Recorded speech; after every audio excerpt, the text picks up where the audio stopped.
Just as the dust had started to settle on the Trump-Putin summit in Helsinki, the White House dropped a bombshell, inviting the Russian president to Washington later this year. The move sparking total outrage in the Western media.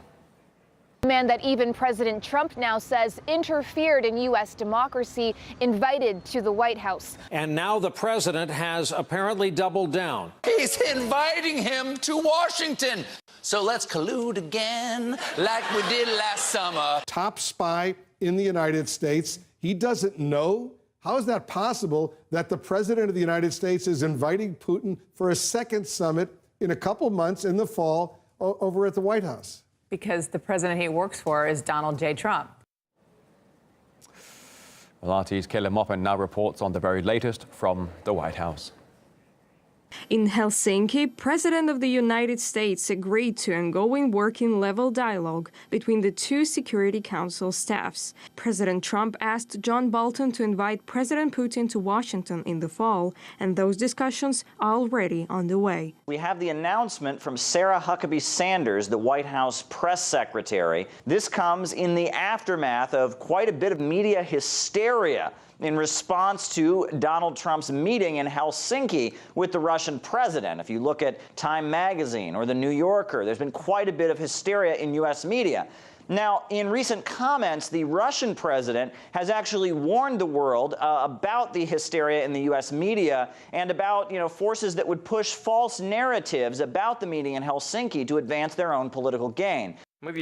There are forces in the US ready to easily sacrifice Russia-US relations for their political ambitions. Our satirical novelists once wrote about these sorts of people as pitiful and pathetic, but these people here are neither pitiful nor pathetic. On the contrary, they're pretty powerful if they can force-feed such illogical stories to millions of their citizens, and they can.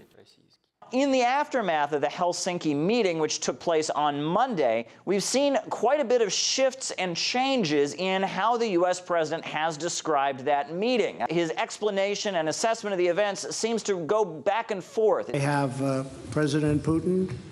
He just said it's not Russia. I will say this, I don't see any reason why it would be. It should have been. I don't see any reason why it wouldn't be Russia. Sort of a double negative. You agree with U.S. intelligence that Russia meddled in the election in 2016? I would say that that is true, yeah. But you haven't condemned Putin specifically. Do you hold him personally responsible? Well, I would, because he's in charge of the country. Getting along with President Putin, getting along with Russia is a positive, not a negative. Right. If that doesn't work out, I'll be the worst enemy he's ever had. The worst he's ever had.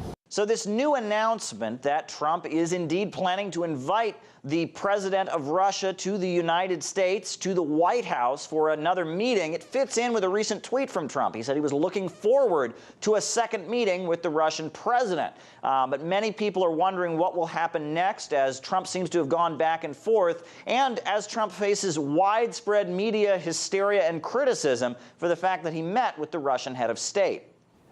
Well, the news took both the media and the intelligence community by surprise. The U.S. Director of National Intelligence, Dan Coats, was giving an interview when the news about Putin being invited to the U.S. came in. Hey, we have some breaking news. The White House has announced on Twitter that Vladimir Putin is coming to the White House in the fall. Say that again? Okay. Yeah. That's going to be special.